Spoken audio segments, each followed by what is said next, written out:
Hey. Okay, why in the world is love just damn good business? Let's find out from Veronica and Steve Farber on Awkwardly Awesome Podcast, which starts right now in 3, 2, 1.5, 1.25. You get the idea. Okay.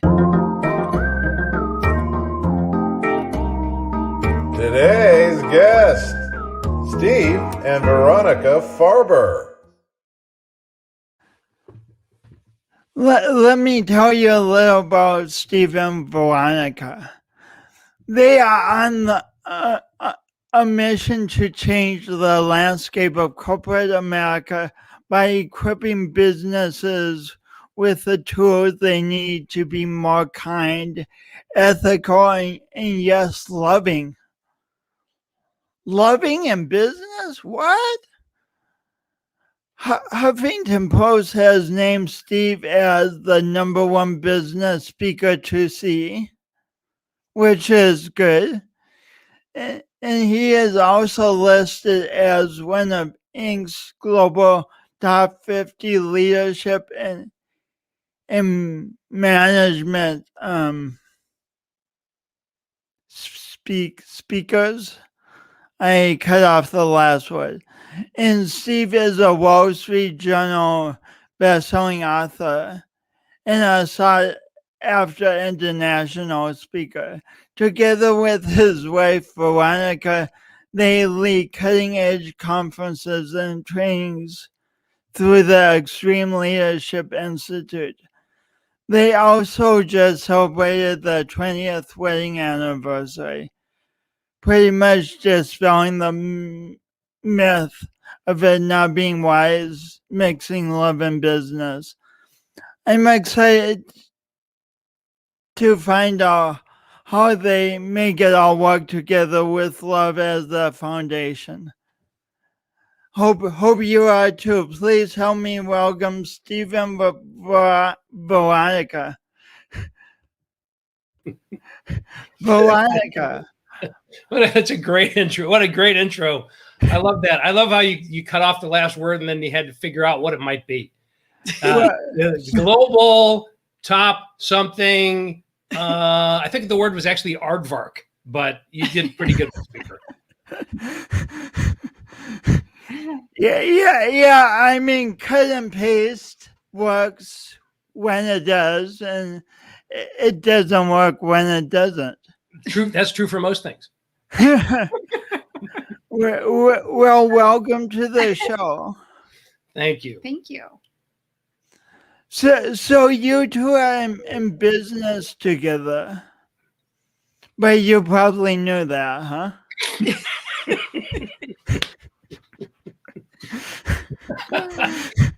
Jason, I'm just going to warn you. We're a little bit punchy because we think that you are one of the funniest people on the planet. So I'm just, we'll try to get some words out, but you make that, you say that it's difficult for you to get words out. You make it difficult for us to get words out. Oh, well, I love this podcast already because I want to be a comedian, so thank you. There you go. So in your business, how would you each describe your role? Your position? That word that begins with R and ends with E is tough for me to say. So how would you each describe your position? Veronica. My position? Yeah. Like what you do on a daily basis. I pretty much do everything that Steve doesn't want to do. And that's pretty much everything. Yeah, I mean, I don't really want to do much. I'm going to do this. I could do this all day. All that other stuff. Yeah, so I take care of, everything kind of behind the scenes. And I deal with clients and folks within our community. I don't want to say more than Steve. Steve deals with them in a different way. He's, I'm dealing with the issues, the details. And then Steve gets on stage or in front of the screen or writes. And so that's about. Sometimes I do all of that at the same time. That's fun to watch. On the stage and the screen and write. It's really fun to have a speaker get up on stage and write. Yeah, not talk to the audience. Exactly. Say, I'm going to write a speech for the next audience. Please be quiet so I can concentrate. Exactly. That is something that is. There you go. That's going to go on the list of things to try. Let's see how that works. Yeah, but we are business partners. We've been, as you said, we've been married for 20 years, which according to my advanced math skills is 2 decades. And You're good at math. Nice. yeah, and that's about as far as I go with the math stuff. That's why she does all the finances. So we have been together for the last 12 months, virtually nonstop. Probably like more than that. More than nonstop? More than 12 months. Oh, more than 12 months. Yeah. February of last year. Well, since the early days of the COVID, back in the early days of the COVID, because I haven't been on a plane since last March. No, since last February. Yeah. Or January. And not only has he not been on a plane in over a year, he just recently had a first in about a year. You know what that is? No. Put on pants. Oh, yeah. So I went to We don't need to go into a lot of detail on No, this that's really point. important. It's really important. So I went for a year without putting on pants. But that doesn't mean that I'm not wearing any. I'm wearing my gym shorts. I mean, that's what I wear. So when I'm doing a gig on Zoom or online, whatever, I put on a nice blazer, a nice shirt, and I got my, my Nike shorts on, and I'm barefoot. So I had I'm doing my first live, in-person event in June. The first one that I've done in, however long. And well, I did an interview with the company the other day, and there were 3 guys on the phone, and one of them said, I think they were still trying to decide what speaker they were going to hire. And he said, so if you had to pick one word to describe yourself as a keynote speaker, what would that word be? And I said, well, if I had to pick one word that would describe myself as a speaker over the last year, that word would be pantsless. And I think they pretty much sealed the deal right there. I got the gig, and the last thing they said to me was, okay, we'll see you in June, and don't forget your pants. So, yeah, that's life around here. This is what I live with. 24/7. So, I mean, obviously, I mean, you're really funny and dying with your humor. Yeah, so am I. Steve. Oh. Yes, what? Nothing. That's a joke. That's a joke that came and went, and it's dead now, so forget it. Go ahead. Shoot. Sorry. If it comes back, tell us again. But but so are you guys humorous with each other on a daily basis, or? It's constant with him. I mean, and not just you. You say I'm funny. It's just different. I don't know I'm funny some of the times. He's just kind of laughing at me. But no. But he is funny. That's why I'm sure that's part of why I was attracted to him, why I married him, because he makes me laugh. And I think laughter is, especially in a relationship and being married for 20 years, I think without that, it would be pretty hard. Don't you think? Yeah.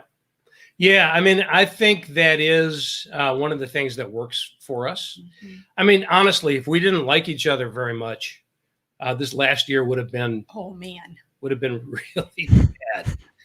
but one of the things that we make each other laugh, and we can get pretty damn goofy when there's nobody around to, we're not entertaining anybody except ourselves.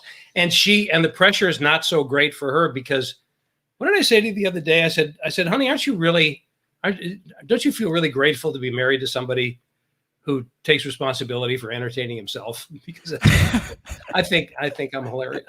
So he does. He really does. So she doesn't, she can participate in the laughing part if she wants to, but he doesn't need me. No, he doesn't need me to laugh at his jokes. No, but we really do entertain each other, and we just enjoy being together. Yeah. Right. Mm-hmm. That is such a beautiful thing. Such a beautiful thing. Yeah, that'd be hard to argue with. No, I agree. I mean, we know people who are married. You know people. That's good. You know people. We know people that are married who don't really like each other. It's apparent. It's obvious. I'm glad that's not us. So I feel very blessed. Now, to be clear, that's not to say that we see everything eye to eye, and that's not to say that we never argue or fight. But fighting, not fighting like, that's really good.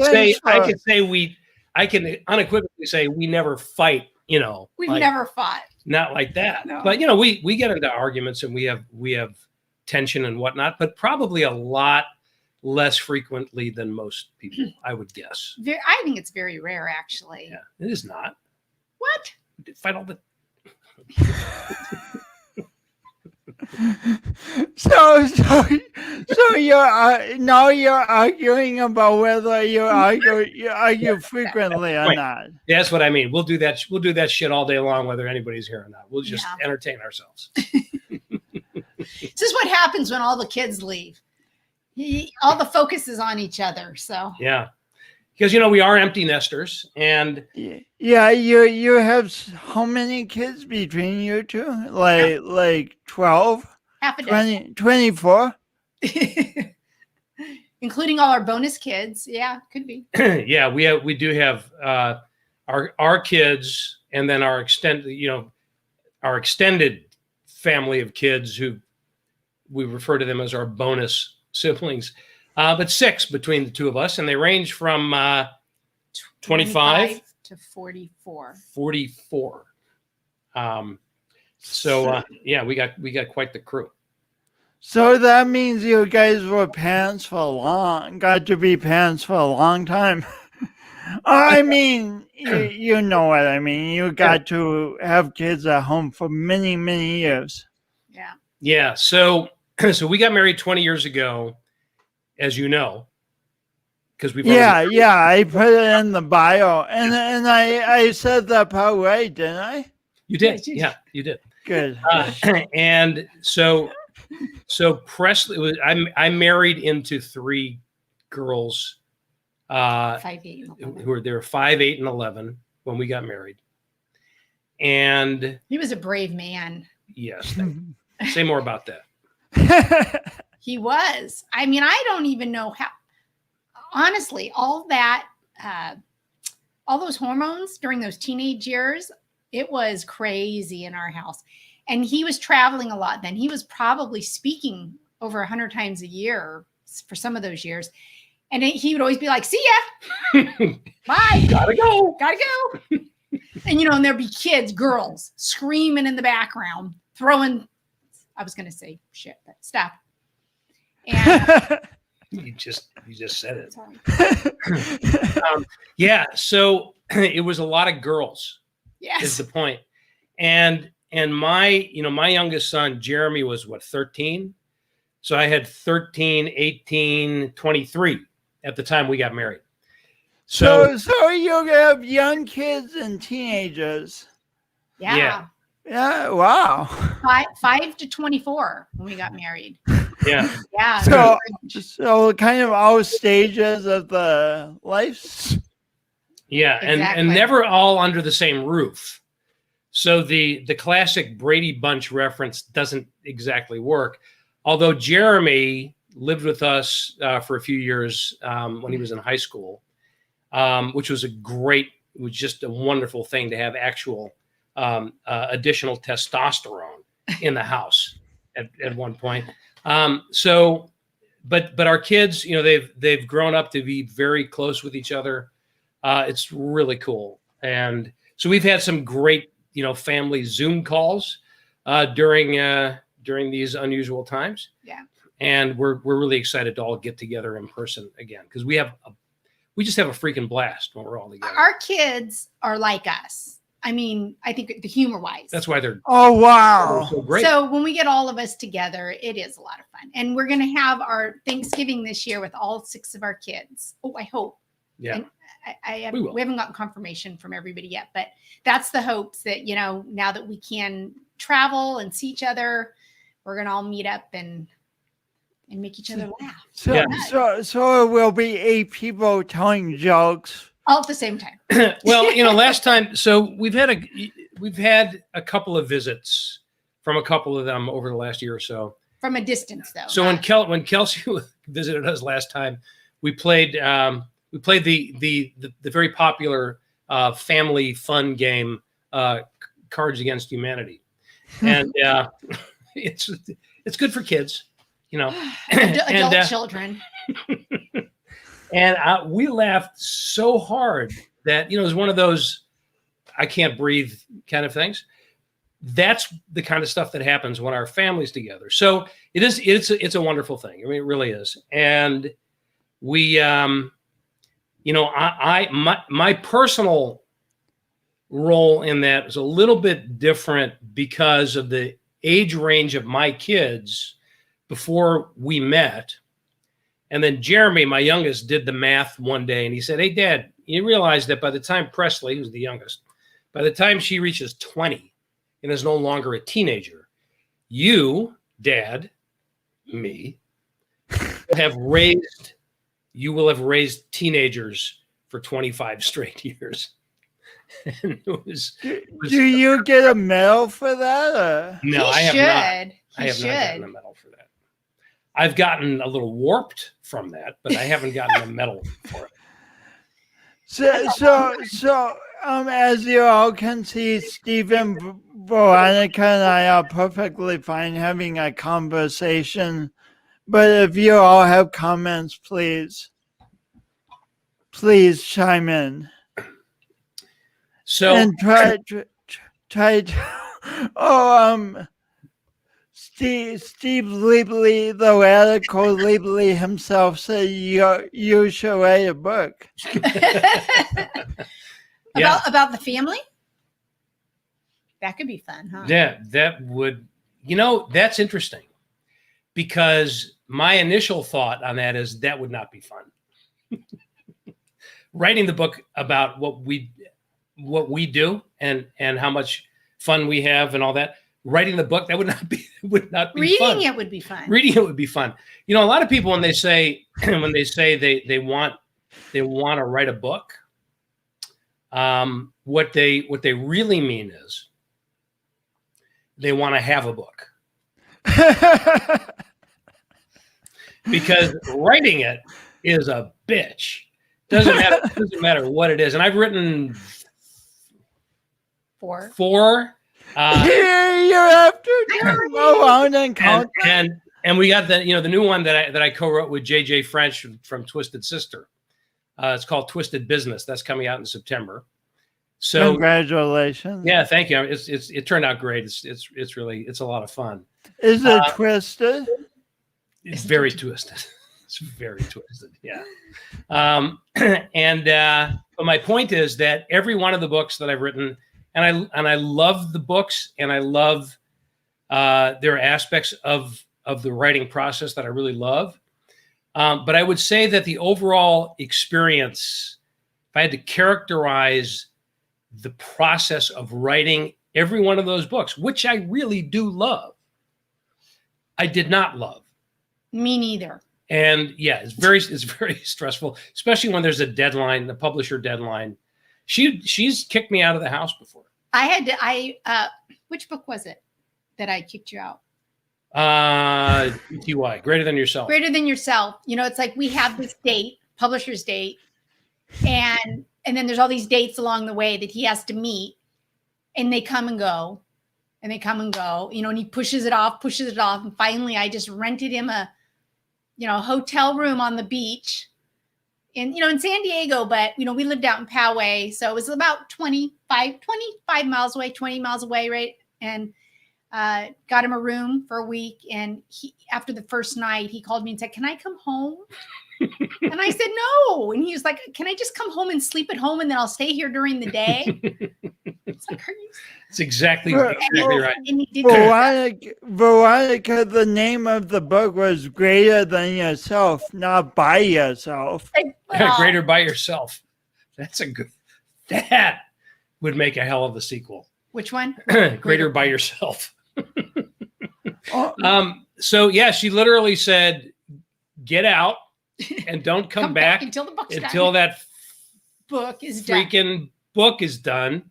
And so I spent 2 nights down in Mission Beach, which is where all my books take place, and got a lot done.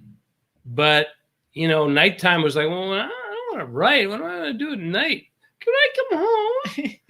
So then I commuted. I commuted the rest of the week, and it worked great. It actually really did work great. We got it done, and yeah. So books are always a little stressful around here because it's those deadlines. Yeah. And the book with JJ French, Twisted Business. He's the JJ is the founder of the famous rock band Twisted Sister, and he's also the guy that started the band. He manages the band. He's the owner of the brand. He does all their licensing deals. He's also the guitar player. So he's a really interesting character. I've known him now for 12 plus years.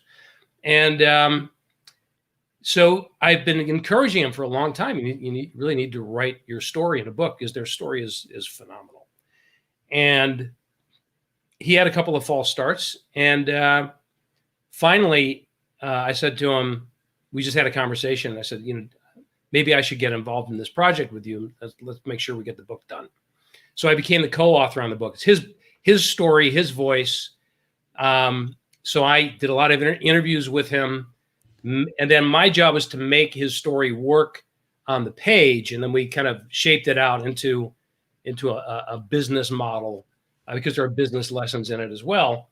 And I'll tell you, there were times along the way where the pressure was really intense that I was putting on myself because it wasn't going to get done.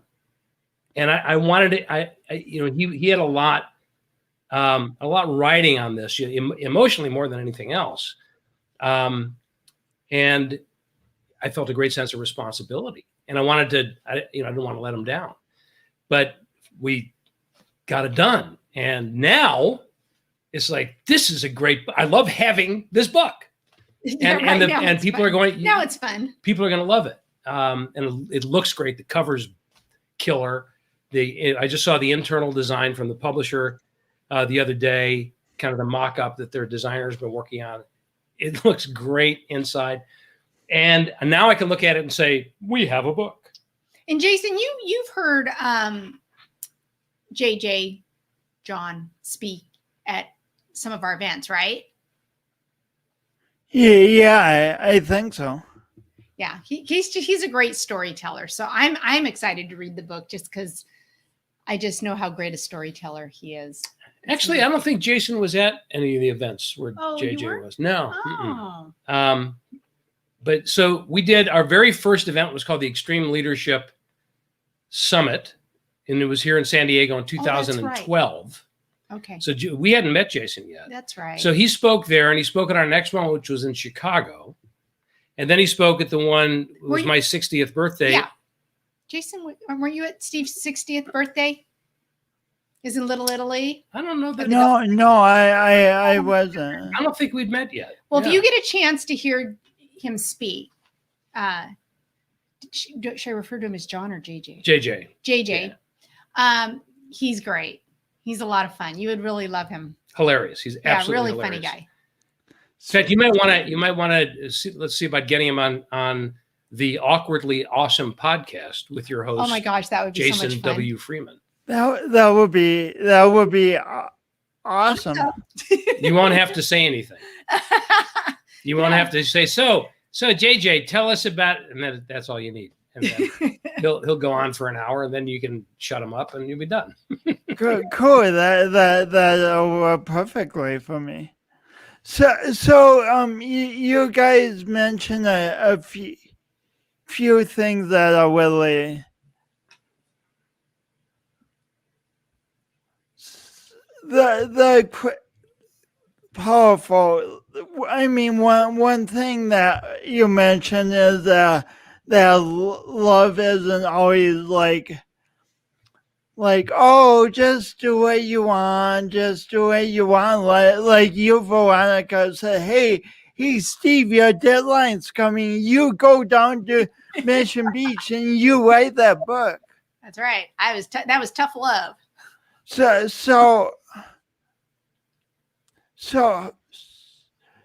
in business, sometimes that needs to be tough love. Yeah, I think people often misinterpret what we mean by love is just damn good business.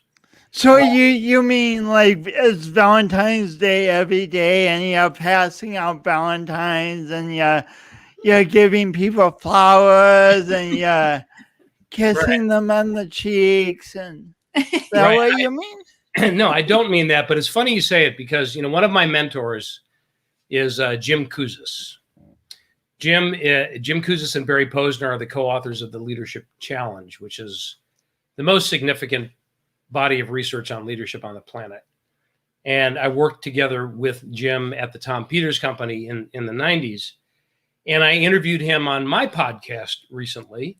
And his work is my work is deeply informed by his.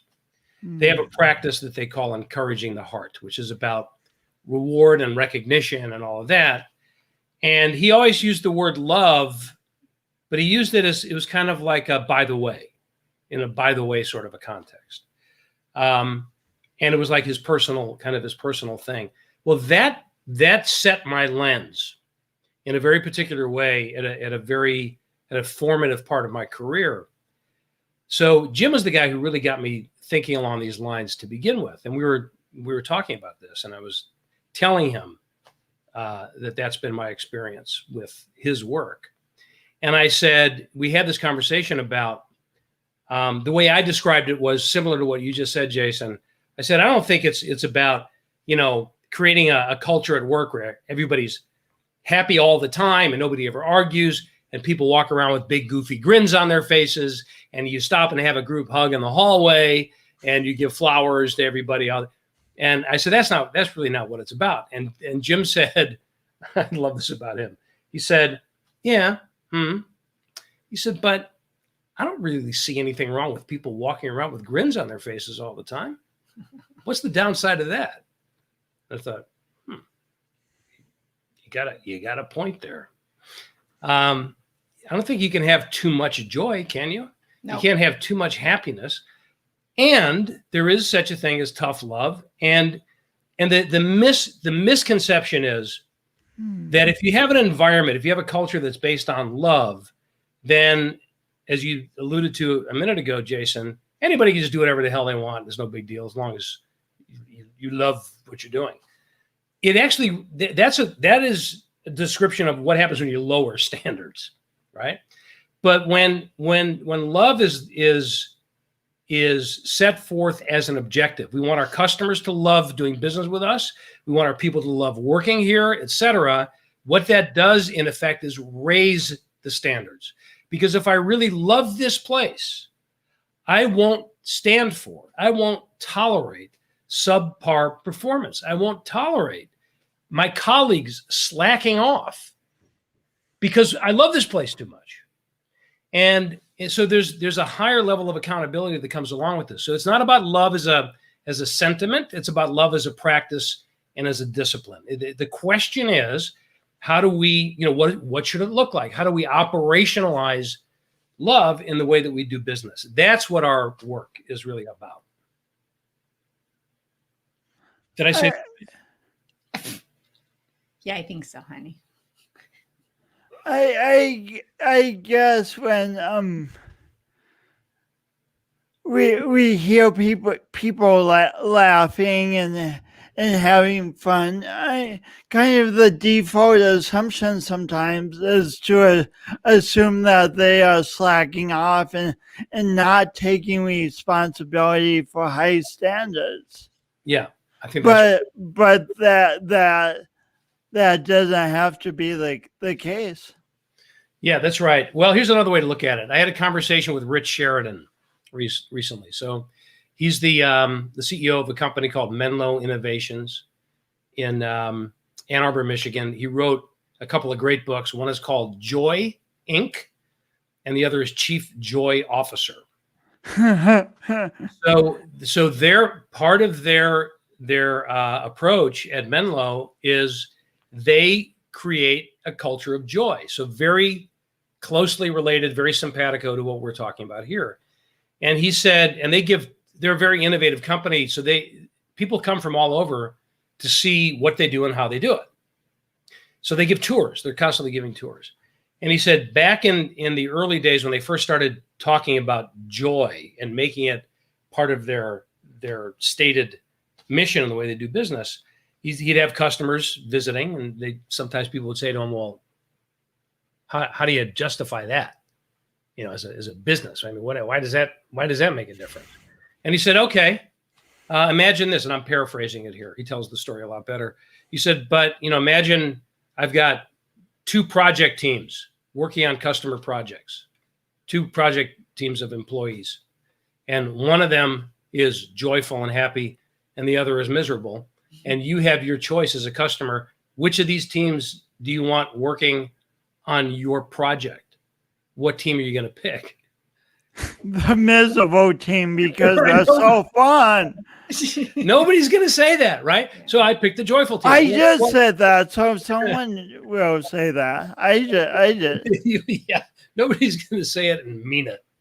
Not any, I mean, unless you're just if you're going to be paying that team to produce something for you, they always say, well, the joyful team. And then his question is, well, why is that? He said, well, because they're going to be better to work with. They're going to be easier to talk to. They're going to do better work. So then, you tell me, what's the business justification for creating a place where that naturally happens for people? It's pretty obvious that way. So Veronica, when you have a mountain of work, say you're planning a conference and you just have like what's the most you will work in a day? What's the most hours that I've worked in a day? Yeah. Well, if we're doing an event, I'm basically sleeping 3 hours, working the rest. Events are just nonstop around the clock. You've been to our events. And they're excellent. I mean, they're fun to go. They're fun to attend. Yeah, fun to attend. I've never attended one. That's right. I hear they're really great. but so when you just to be clear, when she says she's never attended one, it's because she's there and she's working. I'm working the event. Yes, I'm at the events. I just don't experience it like you do. But also the lead up to the event is it's the same kind of it's months. It's very stressful. But that's very different. I mean, I'm not sure if you're just wondering typically what our days are like. But so people on the job get into intense situations sometimes, and I'm just wondering your thoughts on being joyful and joking some when you're still taking responsibility for working 21 hours a day. Yeah. Well, it's not easy, and I'm sure that I'm not good at it sometimes. When you're in the middle of the pressure, I think. But I do think, though, that when you work with people, if you are generally a happy, positive person and then you have a stressful situation, people are more forgiving. You know, if you kind of step outside of that, how you normally are. I'm sure that I have bit somebody's head off a few times, not meaning to, but, you know, just reacting in that moment. But for me, I have no problem saying I'm sorry. You know, I have no problem going back and saying, forgive me, that was horrible, or I didn't mean to do that, or I didn't mean to and I shouldn't have, and whatever. I think it's not just how you are in every moment, but it's not how you are in, I think, in each moment. I think it's all of the moments. You know, it's how are you after you make a mistake? How are you after you hurt somebody? These are such good. I want to highlight two things you said. One thing you said is you kind of aim to be proactively positive and lighthearted. So, and that's just who you are. So that when a stressful situation comes up, I mean, it's not like, oh, that's just how Veronica always is. It's like people know you are this bubbling person who happens to be stressed out at a particular moment because you've only slept 3 hours for the last 4 nights in a row. And yeah, I think when you establish those relationships with people, and if they really are based on respect and love, people will give you grace when you're not, you know, perfect. You know, because we're human. I mean, that's part of it. Is it's? I think it's also a little bit of it's maybe it's being parents. You know, with your kids, you have an unconditional love. I mean, they can just be horrible, especially when they're teenagers. But you still, I wouldn't know anything about that. But you still love them, and you know, you do all these things as parents, and then somehow, for some people, when they go outside of, let's say, their kids or their family, they don't practice those same things. And I think if you do kind of have that unconditional, you know, respect and love for your coworkers, I just think that forgiveness goes a long way. And I'm not sure if I'm being really very clear, but I mean, there are times when Steve, the other day he came in, because my office right now is in our bedroom. So he came the other day and he sat down on the bed and he said, "So what do you need from me?" And I was so stressed out that I couldn't even form a sentence. And, you know, I had my back to him and I was looking at my computer thinking to myself, what do I say to him right now? Because anything I say right now is not going to be nice. And then I thought, well, maybe he'll just go away if I just don't look at him. But he didn't. So anyway, we worked it out, you know, but it's not like I'm in that moment thinking to myself, oh, I am being my best right now. You know, it's like, you know, when you're really not being your best. So I don't know if I said I was sorry to you. If I didn't, I'm sorry. Oh, well, that's nice, honey. I forgot all about it. But I think we talked.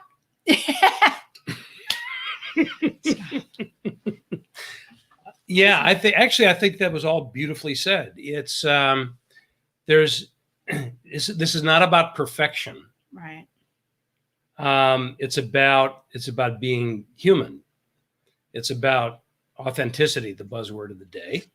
And if we aspire to be a person that comes from love, there's a forgiveness factor that happens when things, you know, when we have a bad day, which we're all bound to do.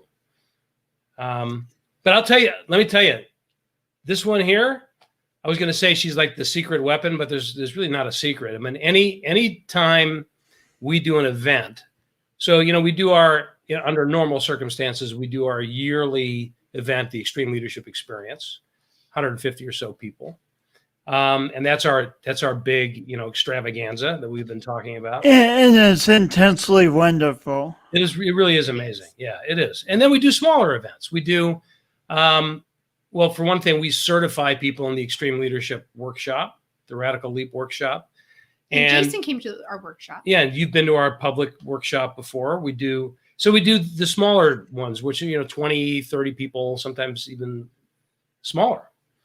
And every single time she calls everybody ahead of time, make sure everybody's set.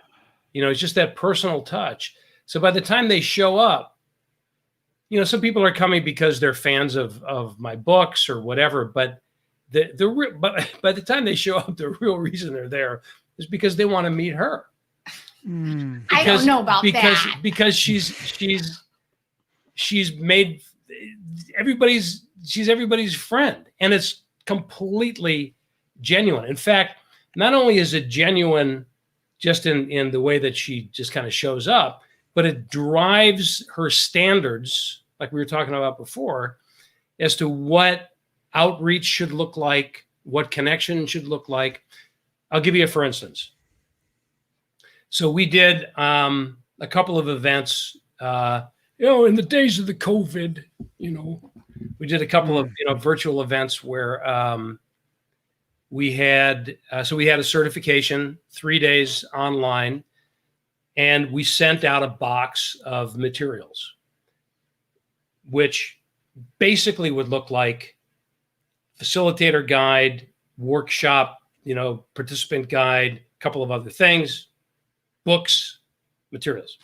Well, that was not going to fly for her. She's not just going to send a box of shit to people. She crafted. It was like, what else am I going to put in the box? And what kind of little gifts can I put in there? And what kind of and then hand wrapped everything, little boxes and bows and wrapping and writing and calligraphy or not calligraphy, but her beautiful handwriting. And then so they get these boxes, right? You go into a virtual thing, and a couple of days beforehand, this box shows up, and people are opening and going like, "Wow, this is amazing." It's like I had nothing to do with it. But she is not, because she loves what we do. I'm talking about it like you're not here. She loves what we do. She loves the people. Thanks for raising a hand. She loves the people who come to our events. She loves them before she even meets them. And therefore, I'm not just going to send them, like I said, a box of shit. I'm going to send them something that shows how much we love and appreciate them. Yeah. And that's where I get my joy from. I don't get joy from doing bookkeeping, dealing with accountants, dealing with lawyers, putting together contracts. I really don't like any of that, but that's just part of what I have to do. So the things that I really love doing, which is, just finding ways to create special events and experiences, that's where I fill up, my joy tank, I guess, so that when I have to do the other stuff, it balances out. Yeah. And she does all that stuff really well. And that's the primary difference between the two of us. She says, I don't love doing the accounting. I don't love doing the taxes. I don't love doing the bookkeeping. I don't love doing that stuff either. But that's the difference between the two of us. She doesn't love it, and then she does it anyway. So Veronica, do you have any tips for people on how to make the stuff you don't like doing more palatable? It's a great question. Well, so for me, I'm a real perfectionist. I'm a recovering perfectionist. The problem with Me too. people like me, when you are a perfectionist, is that a lot of times you just don't ever finish things because it has to be perfect, right? So you don't even start them, or if you start them, you don't finish them because they're not being done exactly the right way. So I found probably about I don't know, maybe 10 years ago, I don't even remember how I learned this or started practicing it. But what I've learned and practiced now is that doing something is better than nothing. So, even though I'll be looking like right now, I have got months worth of bookkeeping and accounting that I have to do. And I don't really like doing it. But I know for me, what I just have to do is I just have to start. Maybe if it's like for me, it's just putting it on my calendar 1 hour. I'm not going to get it all done. But usually what will happen is once I start, then I'll just keep going, and then I'll finish it because I want to finish it. But for me, if I don't chunk it out, into smaller projects, it'll just sit in my to-do list forever.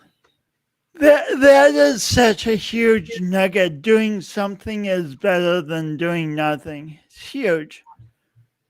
Yeah, it took me a long time to figure that out. Yeah, it took me a long time too. Yeah. And then so you guys, Veronica, oh, Steve, you're over there still. Hi. Oh, have at it. Veronica, you mentioned that when you make a mistake, you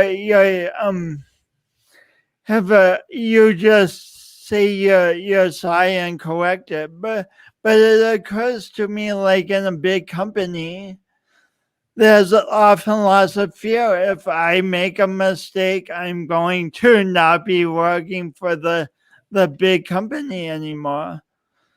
So what do you about? How do we start changing that punitive culture?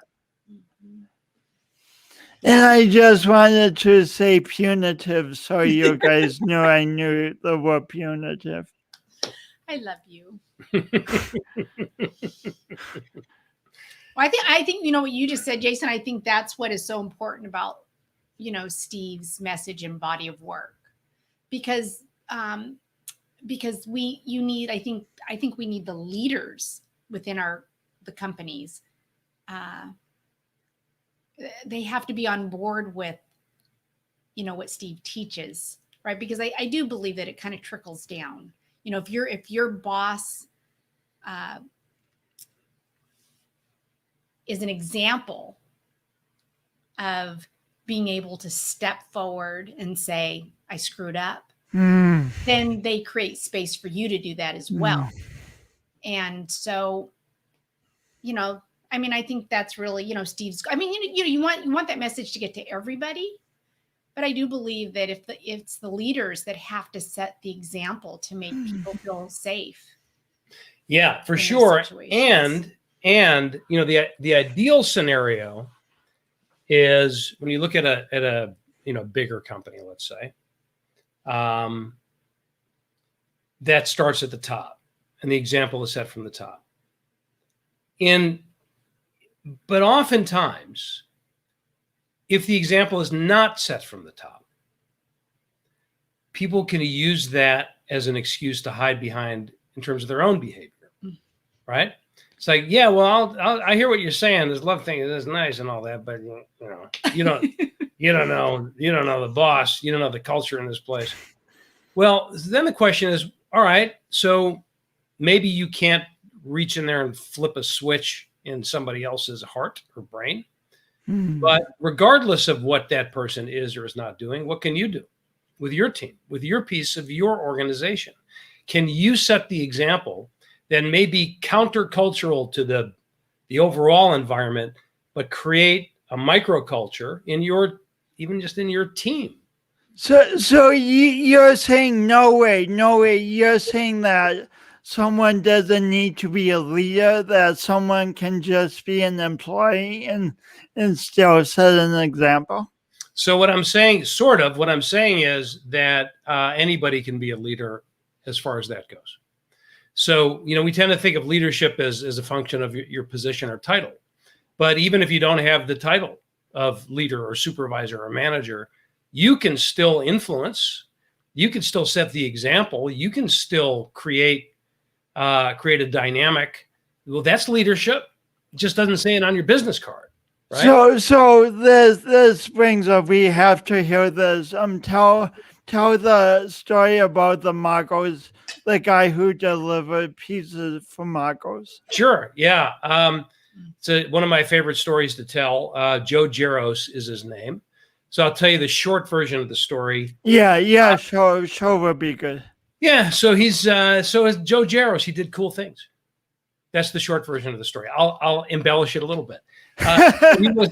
He was. See, I just entertained myself. You did. I know. Just you're on the podcast. Oh, that's Keep right. going. So anyway, you entertain me though too because I laugh. So good. Thank you. That's good. So Joe was a pizza delivery guy, and many people have done that, to make a little extra cash. He delivered pizzas from Marco's Pizza in Ohio, and he loved people. If you were to ask Joe, how do you feel about your customers? He'd tell you, I love them. He just loved people. So what he would do is he would show them that he loved them. For example, if he arrived at a person's house with a pizza. I'm supposed to do the mispronunciation of words, Sorry. Steve. I'm terribly sorry. You're stealing his spotlight. So if he noticed that, for example, the light bulb in their porch was burned out as he was walking up with the pizza, he changed the light bulb. If he noticed, I mean, that's not in his job description, though. Why? Nowhere in the job description. And then he would also, during the winter time, if the walk was snowed over, instead of just trudging up through the snow to deliver the pizza, he'd shovel the walk. So what happened was, and you're right, it didn't appear anywhere in the employee manual that said, change the light bulb, shovel walk. But as it turns out, that's not an uncommon thing for people's light bulbs to burn out on their porches. So he would actually keep light bulbs in his car and then make sure he always had a shovel with him during the winter. And because it's not an uncommon thing for it to snow in Ohio in the winter. Well, not in Ohio, I guess. Now in San Diego, he probably wouldn't need a shovel. But anyway, so what started to happen was people would order a pizza, but they would also order Joe. It's like, please, mushroom and pepperoni, please, and could you have Joe deliver it? And that caught the attention of the franchise owner of the store that he worked for. He ended up making Joe a partner in that store. And now he owns, I think he's up to 8 stores. Joe owns 8 Marco's stores around the country. And he's created a culture where that's what they do for people. He could have been the whole time, and he could still be delivering pizzas and just saying, I hate delivering pizzas. It's not my responsibility to do anything beyond, here's a pizza, thank you, and collect the money. But instead he owns it. It's like, what's the alternative? What's the alternative? It's a Wonderful Life reality for Joe Jaros had he chosen not to do that. Would he be like, some broken older guy with a cigarette hanging out of his mouth, driving a car and delivering pizzas and wondering what it could have been if only he'd developed another skill. Could have gone any number of ways. But instead, he just loved people and he acted on it, and it created great opportunities for him. And he's done the same thing for his own employees. He did one of his more recent stores, which he opened in Florida. He made one of his employees a partner in that store because he loved how she was taking care of people. That's goosebumpy. Yeah. That he's passing it on. Yeah, absolutely. So 2 more quick questions. I mean, one is why do you guys do this? I mean, you could have cushy jobs, like maybe could be commodity brokers or something, and work 6-hour days, and so why challenge yourself to do something that's really challenging? Why? Yeah. Now that you mention it, I think I'd like to deliver pizzas. Yeah. So that is.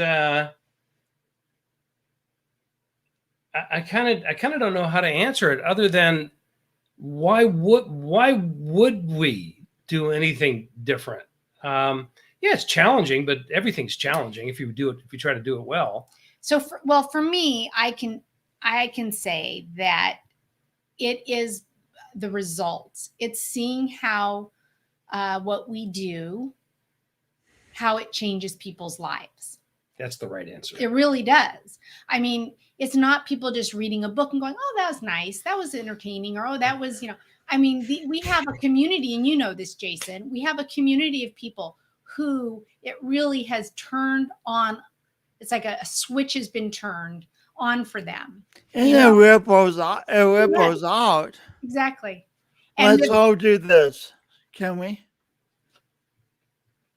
Yeah. Okay. Thanks. And there are people that have been part of our community for the last 20 years who are still, I mean, they just really, really believe in a leap and, operationalizing love within their businesses. And it does change people's lives. It brings joy. It makes lives better, a lot of people's lives better, whether they're the boss or the employee or the customer. And that's, for me, that's what makes it worth it.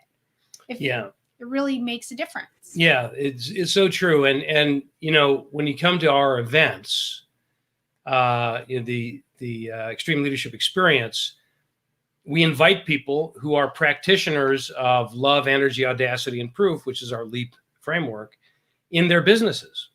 So lots of the presenters and you've met a lot of these people, Jason, come and tell their story about how applying these things in their bank or in their store, I mean, it's just unbelievable. And we sit back and it's kind of hard to fathom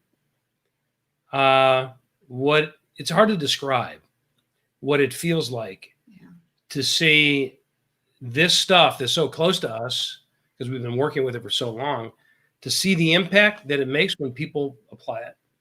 And that's why I couldn't even imagine what else I would focus my attention on other than music. Yeah, right. Which, give him a stage anyway. and a guitar and he'll. Yeah, and it's all, to me, it's all part of the same. It's all part of the same thing in some way or another. Okay, I guess there's two more questions. Speaking of music, you can't say music without telling the quick version of your guitar story. Because speaking of goosebumps, it's goosebumpy. Okay, so the quick version is I started playing guitar when I was 13. I wanted to be a musician. I also got married and had kids really young. I was 23. And I was 23 before I learned to walk. Yeah. Well, it really wasn't much after I learned to walk. I started to have kids. And I discovered that being a musician and feeding those people were mutually exclusive pursuits. So I gave up the dream of playing music, and at the same time, I gave up my guitar, which was a really beautiful little guitar. I sold it because I needed the money. I sold it in 1982, and then about 8 or 9 years ago now, one day out of nowhere, the person I sold it to sent me an email because she'd seen me online somewhere in some webinar or whatever. And she wrote me a letter to say, hey, I don't know if you remember, but I'm Leslie and I just saw you online and you're doing really cool stuff. I went to your website. I like what you do. I'm just writing to say, keep up the good work. And oh, by the way, I still have that guitar you sold all those years ago. And I wrote back to her and I, trying to be polite and very calm. I said, oh, how nice to hear from you. In San Diego and my kids are, blah, blah, blah. Here's what I'm doing. And by the way, if there's any chance you'd be willing to sell that guitar back to me, I'd love to have it back. And she wrote me back right away. And she said, I still remember the look on your face when I walked out of your apartment carrying that guitar. And I've never been able to play it without thinking about your pain. So I don't play it. It sits in my closet. She said, "You sold me that guitar for $280 back in 1982, whenever it was. So I'll sell it to you for $280 plus shipping." And and I got it back. Mhm. And it was just an amazing thing. And to me, it served as a metaphor that all of us have things in our lives, or most of us have things in our lives that we've loved doing that we gave up for some silly reason. For me, it was because I couldn't feed people with it. So, but that didn't mean I had to give up music. And people was like, maybe it was a sport that they played, or maybe it was writing, or there's so many things that we give up because somehow all of a sudden it feels like, because I can't monetize it, it's frivolous, and we give up a little piece of ourselves. So the challenge is to bring it back, whatever that is. Bring it back for you and for the people that you're leading, because you owe it to them too, to bring that back for yourself, because that's where your energy comes from. That's where your juice comes from. And the same was true for me. So now music is a big part of your conferences. Yeah. And you figured out the way to join those two things that you felt you had to sever so long ago. Yeah. So we do that in a couple of different ways. For me, when I'm out doing my speaking gigs, I'll bust out a guitar and play some music, usually in the context of telling that story. And then I can actually bring the guitar out and say, here it is. And then play something out. Do you make that face when you do it? Yeah, try. And then, but we always look for ways to bring in music. The brothers Corin, whom you've met, just world-class musicians, close friends of ours. We will bring them in. We bring on all kinds of great music. We'll have a jam session. We'll do whatever. It's just a part of. He finds every excuse. It's really all my work has become. It's just one big excuse to play music. How can he? It's just great. Listen, it's nice that you can change your company with these ideas, but when are we going to play some music? So last question. As you both know, my gig is kind of empowering people to do the imperfect best. And what it means to me is you look towards your best and follow it, but when imperfections come up, you learn from them and move forward instead of stopping. So what does imperfect best mean to both of you? Veronica. Well, I think I kind of probably talked about that a little bit earlier. Is kind of learning that it doesn't have to be perfect, and as long as you have cultivated those relationships with people based on respect and love, the imperfection that's not a game changer. It doesn't end anything. The imperfection is not a game changer. Yeah. Because then it's just, then it's easy to come back and say, hey, sorry, I said I would have this done by this time. I didn't get it done. And people are just like, it's okay. Thank you. So for me, I think that really, that's what, how did you put it? What is it? Doing your imperfect best. Right. Yeah. So, Steve, no pressure here, but Veronica had a drop your mic answer. What do you have, if anything? Well, I feel compelled to give a deeply imperfect answer to that question. So my imperfect best, I don't know. How's that? No, to me, it's it has to do with our own expectations of ourselves. Mm-hmm. So if I expect to be perfect, I'm never going to succeed. Or maybe rarely I'll succeed. But it's also acknowledging that the willingness to be imperfect is a big step for a lot of people. And then to take action on that is a scary thing. And that is what we call it around here, the pursuit of the OSM, which is spelled capital O, capital S, exclamation mark, capital M. That stands for the oh shit moment. And it's about embracing that fear and saying, I'm my scary experience of being imperfect in full public view is actually what leadership is what leadership feels like. And giving myself the permission to do that is how we grow. That's how we get better. It's how we get closer to that unattainable perfection. And, you know, yesterday's imperfection is better today if I keep at it. And most of us, I'm sorry to say, because of that fear of being imperfect, we never step into it, whatever it is. And I think if we can just acknowledge that there's nothing wrong with it, not only is there nothing wrong with that fear, but it's actually right. It's a good thing. And we just kind of reframe how we think about it and say, oh, I'm scared. That means I should do it. And you just smiled with your story. You could have, when you got the email, you could have been like, "Oh, that ship has sailed for me. I'm not a musician because of my choices. I will fail at it now." But instead, you're like, "This is new. This is challenging, but I love it, and I'm going for it." And we're so grateful that you did. Well, thank you. I mean, the first time I brought out my guitar in the context of an event, it was at an event in Australia. There were 2,000 people.